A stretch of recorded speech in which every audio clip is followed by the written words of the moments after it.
Hello students, welcome to Ace Engineering Academy. Myself Ramesh Masuna.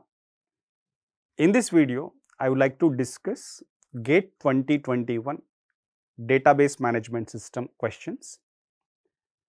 There are totally 5 questions and all these 5 questions are from 5 different topics. In that 5 questions, 4 questions are of 2 marks and 1 question is of 1 mark. Totally 9 marks asked from DBMS. In this video, I am going to discuss all those 5 questions in a detailed way. Coming to the first question. Consider the following statements S1 and S2 about the relational data model. This is statement 1. Statement 1 given, a relation schema can have at most one foreign key. What is the meaning of at most one? It means either 0 foreign key or 1 foreign key. A relation may not have any foreign keys, possible, true. A relation can have 1 foreign key, true. But is it that relation should not contain more than 2 foreign keys? False. Here, because it is given at most 1, maximum 1 only possible. But it is possible to have more than 1 foreign keys on a relation which is going to refer to different relations, possible. Let us say simple example. This is A is one relation having some attributes P and Q, and B is another relation having some attributes P and R. C is another relation having some attributes R and S. In A, assuming P is a primary key, in C, R is a primary key, and B is one relation which contains P, which is a foreign key that refers to A relation. R is a foreign key that refers to C relation. It means both P and R are foreign keys that is referring to A and C relation respectively. It means the relation B is having here in this example 2 foreign keys, which is possible. Based on this, what we can conclude with statement 1? Statement 1 is a false statement. Why false? Because it is given at most 1. Coming to statement 2. A foreign key in a relation schema R cannot be used to refer to tuples of R. What exactly meaning? Suppose I do have some table employee having attributes employee number, employee name, and manager's employee number. It means with this table I would like to show that the employee and who is the manager of that employee, both I wanted to show. Say employee 1, name Rama, manager employee number null. 2, Sita, manager employee number 1. What does it mean?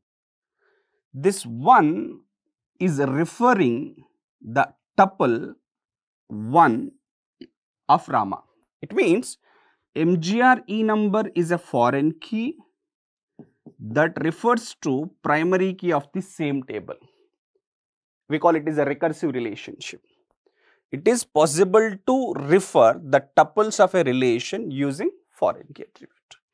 Here, what is the statement given? A foreign key in a relation schema R cannot be used. But here, we can use that foreign key in a relation schema of R to refer the tuples of R. It is possible with recursive relationship sets. So, statement 2 is also false. So, means statement 1 and statement 2 both are false.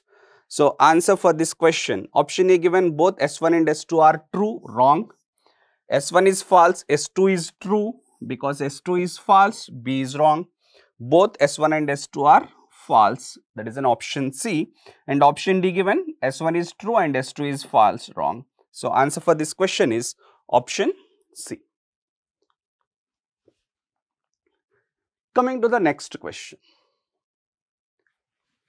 Let S be the following schedule of operations of 3 transactions T1, T2 and T3 in a relational database system, and these are the operations given of the schedule. Consider the statements P and Q below. What is the statement P? S is conflict serializable. How to verify for the conflict serializable? Conflict serializability we verify based on the precedence graph. We construct a precedence graph for the given schedule where each transaction denotes one vertices. Because we do have 3 transactions, we have to have 3 vertices in the precedence graph.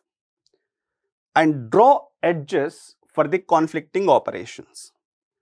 What were the conflict operations? Read-write, write-read and write-write. 3 conflict operations. Look for the conflict operations. Read to Y is going to conflict with write Y of other transaction. Just check in the forward direction with write Y, that is read to Y, write to Y, because these are the same transaction. It is not going to have a conflict. Check for next one. Read one X, write one X. These 2 are of the same transaction, operations of the same transaction, not going to conflict. Read 3x, read, not a conflict, means we don't have any conflict with this operation. Read 3z, look in the forward direction. Write 3z, again it is of the same transaction. So no conflict possible from this. Read 1y is going to conflict with write 2y. It is a read-write conflict because these are the operations of the different transaction causing a conflict from transaction 1 to transaction 2. Then you have to draw an edge from 1 to 2. Check for the next operation. W1x is going to conflict with R3x. Write read conflict, 1 to 3 conflict. Draw edge from 1 to 3. Read 2z, write 3z. This is also a conflict. It is a conflict from 2 to 3. It is a read-write conflict. 2 to 3. Write 2y, no more conflicts. Read 3x, no more conflicts. Write 3z is the last operation. Now, this is the resultant graph. Is the resultant graph do have any cycles? No. Because the resultant graph do not have any cycles, then it is said to be conflict serializable. And the order of serializability is from 1 to 3.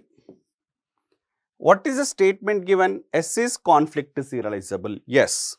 So, statement P is a true statement. Statement Q. If T3 commits before T1 finishes, this is important word, before T1 finishes, then S is recoverable. Recoverability we decide based on the dirty read operation. What is a dirty read? We call write read conflict. Check in the given schedule, do have any dirty reads. Look here, W1x2 R3x is a dirty read operation. Because it is a dirty read, it means transaction 3 is performing a dirty read. Transaction 3 performing a dirty read of transaction 1. Because 3 is depending on transaction 1, transaction 3 should be committed after T1. So, what requires? T3 should commit after T1 to make the schedule be recoverable. But what is the statement given if T3 commits before, but actually T3 is to be committed after? If T3 commits before, the schedule is not going to be recoverable, it is going to be non-recoverable schedule. So the statement Q is a false statement. So what we conclude with this question? Statement P is true, Q is false. Option A, both P and Q are false, wrong. P is false, wrong. P is true and Q is false, right. And D is wrong. So answer for this question is option C.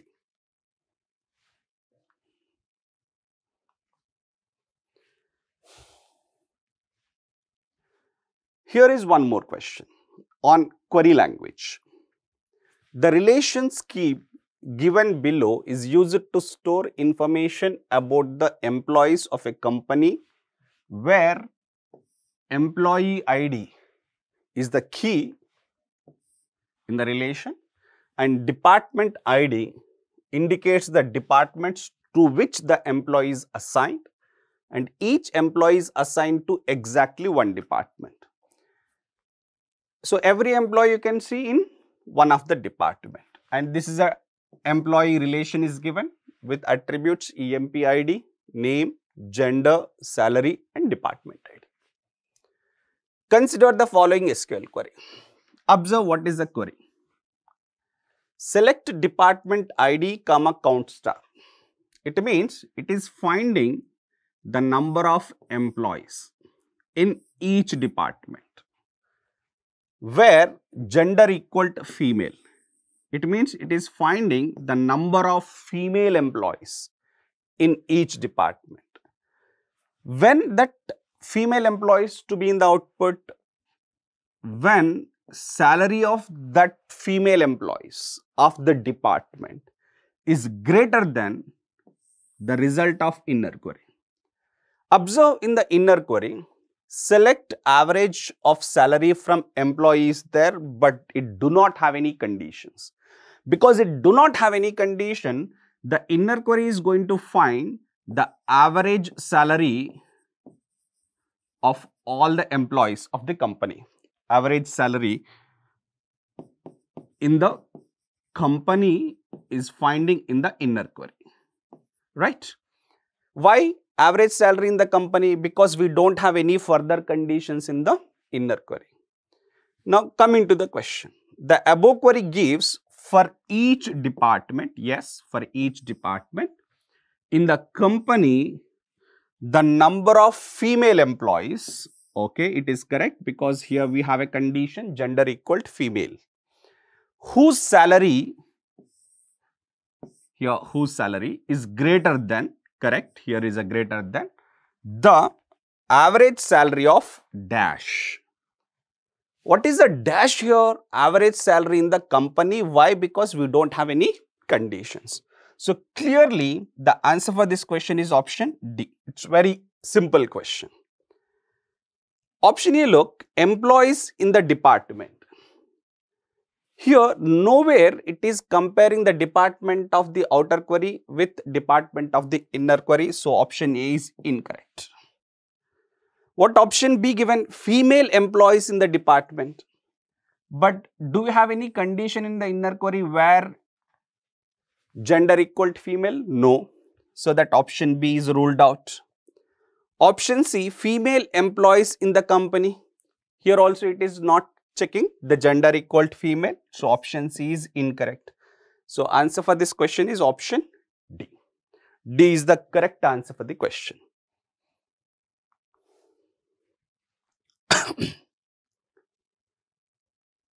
Here this is a question based on indexing and this is a numerical answer type question. Here you observe a data file consisting of 1,50,000 student records is stored on a hard disk with block size of 4096 bytes. 4096 bytes. The data file is sorted on the primary key. Here it is an ordered file. Why? Because it is given sorted. Ordered file on primary key. What is a primary key? Roll number. The size of record pointer of this disk is 7 bytes. Each student record has a candidate key attribute called A number. This is called a candidate key, and roll number is a primary key of size 12 bytes. Suppose an index file with records consisting of two fields, enum value and the record pointer. What is the index record, enum value and the record pointer? What is enum? Enum is a candidate key, not the primary key. It means what kind of index you are building on the data file consisting of 1,50,000 records. We call it as a secondary index. In secondary index, the number of index records are always equals to number of records in the data file.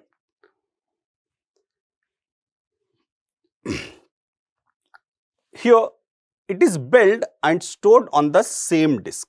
Assume that the records of data file and index file are not split across the disk blocks. It is not splitted. The number of blocks in the index file. The number of blocks in the index file is how many? Index blocks. We'll solve this one by copying the data. Keep in mind the file consisting of 1,50,000 records. So the number of records equals to 1,50,000. Right? Here index is built on A number.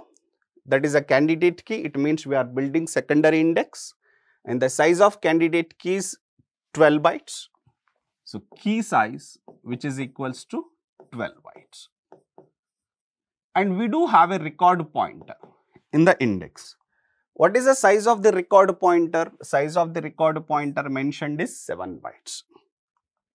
Record pointer 7 bytes. Here we need to find the number of blocks in the index file is. To find the number of blocks in the index file, first we need to find what is the size of the index record and what is the blocking factor and how many index records are required, and so that we can find how many index blocks. First you see what is the size of index record. The size of index record equal to key plus pointer 12 plus 7, which is equals to 19 bytes. And what is the blocking factor? Blocking factor specifies the average number of index records that can be stored in a one block. And in the question, it is given the block size is of 4096 bytes. Here the size of the block is 4096 bytes. So the blocking factor is 4096 bytes by 19. If you solve this one, 19 2 ja 38, 29 means 19 1 ja 19, 106. 106 means 19 5 are 95. It means 215 point something. 21.5 something. It means we have to take lower bound. Why? Because index is always of fixed length. Fixed length records uses unspanned strategy. So the blocking factor is 250. And the number of index records. In the secondary index is equals to number of records in the data file. How many records in the data file? 1,50,000 records. Now question is the number of index blocks. The number of index blocks, which is equals to totally 1,50,000 index records to be stored in the blocks, with each block able to store 215 index records. So that the total number of index blocks required will be equals to 698. When you solve this one, you will get 698 index blocks. It means the answer for this question is 698 index blocks. Fine, this is the answer for this question. And it is the last question. In the set 2, this question is based on functional dependencies. What is given? Suppose the following functional dependencies hold on a relation U with attributes P, Q, R, S, T. It means we have some relation U with attributes P, Q, R, S, T. And these are the functional dependencies given. P to QR, RS to T. Which of the following functional dependencies can be inferred from the above functional dependencies? So, which dependencies are possible to be derived using the given FDs is the question. And moreover, this is multiple selection question. So, more than one option is possible to be true. Option A, P to R. How to verify whether P to R is possible using the dependencies of the given relation? Simply by finding the LHS closure. To derive RHS, we have to find LHS closure P. What is P closure in the given dependencies? P, Q, R. With P, what is expecting to derive R? So, are you getting R? Yes. It means P is going to derive R. What is the question? Which of the following functional dependencies can be inferred? Is P to R is possible to be inferred? Yes. Option A is correct answer. Option B, PS to T. We have to check, is PS is going to derive T. How do we find? By finding the PS closure. What is PS closure? PS, with P we are getting Q and R based on the FD1. With R and S we are going to get T. What is expecting with PS? T. Are you getting T with respect to PS? Yes. So that PS to T is possible to be derived. So B is also the correct answer. Look for option C. PS to Q. Already we have calculated PS closure. Is PS is deriving Q? Here you look, PS is deriving Q. So option C is also correct answer. And last one, option D. Is R to T is possible? How do we verify? By finding the R closure. What is the R closure? R closure is R. Anything else is possible to be derived using the FDs? No. But what we are expecting with R? We are expecting T. But are you getting T? No. So that option D possible? No. So answer for this question is option A, B and C. 3 answers for this question. Why? Because it is multiple selection questions, right? And these are the 5 questions asked from the subject DBMS, and in that 5, 4 are 2 marks questions and 1 is 1 mark question. Totally 9 marks asked from the DBMS. And what were the topics covered? One question we have seen from ERI and relational models. And one question, this question we have seen from the functional dependencies. And one question from the SQL.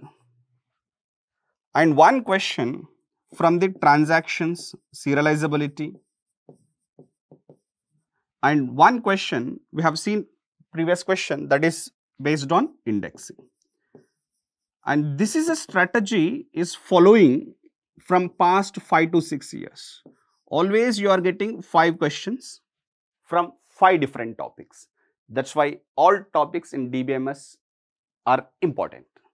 Please focus on it. Thank you. Thank you for watching. Hello students. Here it is a question in GATE 2021 from the subject Compiler Design CD, and this question is also based on the programming concepts. So here I am calling this question is a CD plus programming.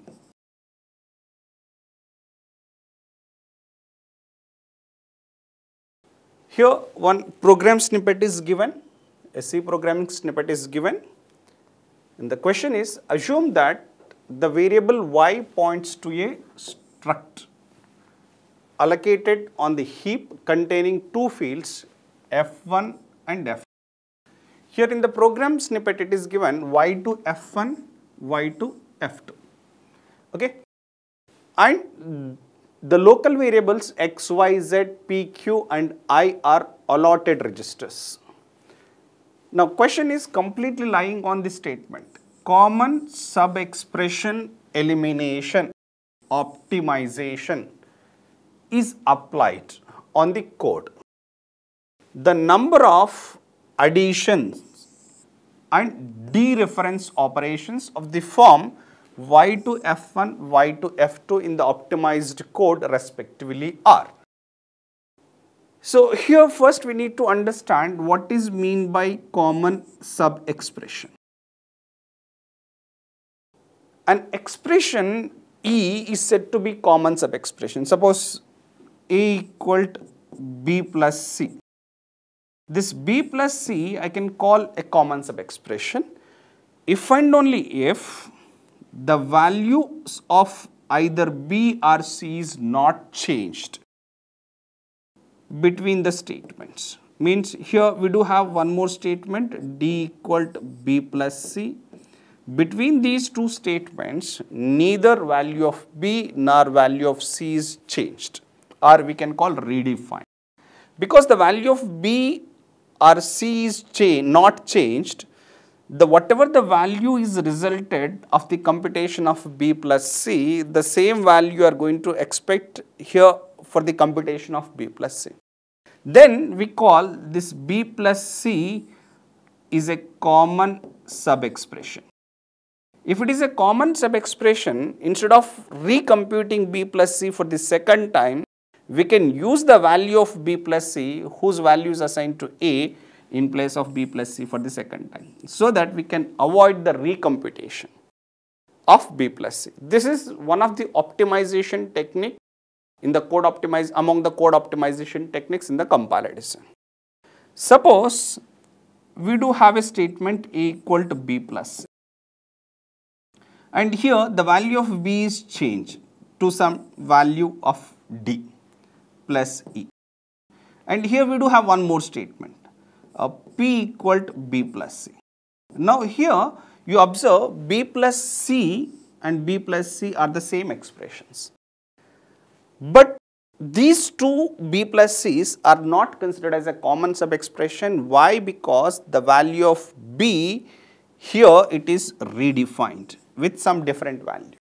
So that whatever the value computed here and the value computed here definitely not the same. Why? Because the value of B is redefined. So we cannot call B plus C in these two places are common sub-expressions. If it is to be a common sub-expressions, no variable involved in that expression is going to be redefined. If it is not redefined, the value of that expression will be same at this point, at this point. Instead of recomputing, we have to make use of the value so that we can avoid recomputation of the expression. That expressions are called common sub-expressions. Here this question is based on common sub-expressions. Now what is the question? We have to find the optimized code of the program segment given, and in the optimized code it requires to find the number of additions and dereference operations, how many. There are some options are given, we have to find which option is correct one. Before we find which option is correct, first we will convert this C program statement into optimized code using the common sub-expression elimination technique. Here have a keen observation. x plus 3 is an expression, and here also x plus 3 is an expression, here also x plus 3 is an expression. Just observe, whenever x plus 3 is computed, this expression is involving a variable x. From this point to this point, you just observe, is the value of x is redefined? No. Because not redefined, I can call x plus 3 is a common subexpression. And also see, from this point to this point, again x plus 3 is there. Is the value of x is redefined? No. Now here I can call x plus 3 is a common subexpression. The value of x plus 3 I wanted to take into some temporary variable t1. Now x plus 3 is common subexpression. Because x plus 3 is a common subexpression, it is computed for one time and use the result t1, here I am assuming, for multiple times, so that we can avoid the recomputation of x plus 3 for multiple times. Second, and also observe y to f1. It is a dereferencing of f1 using the structure variable y. And here also you can find y to f1, dereferencing of f1 using the structure variable y. Between these two, you just observe, is the value of f1 is changed? No. Then I found the second common subexpression y to f1. This result I am calling, okay, here I am calling t2. So instead of dereferencing for one more time, I can use dereferencing only for one time. This is t2. And also observe, third time, here y dereferencing f2. Here also you can see y dereferencing f2. Between these two, is the value of f2 is changed? No. Because the value of f2 is not changed, y dereferencing f2 will be considered as a third common subexpression, y dereferencing f2. Instead of dereferencing, we can use this value as t3 and use that dereferencing value at this point. Now after these modifications, now this modified code will be considered as an optimized code. In this optimized code, we need to find the number of addition and number of dereference operations. Look, first simple one. Here dereferencing operation is done only for one time. Here one time, here one time. That's it. And here the dereferenced value used inside the loop. Here it is used the value of dereferencing. Here also it is using the value of dereferencing. So means number of dereference operations.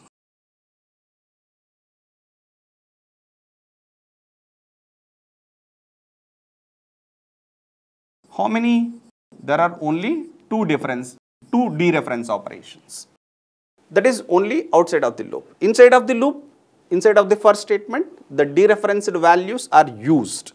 But one more time it is not dereferencing it.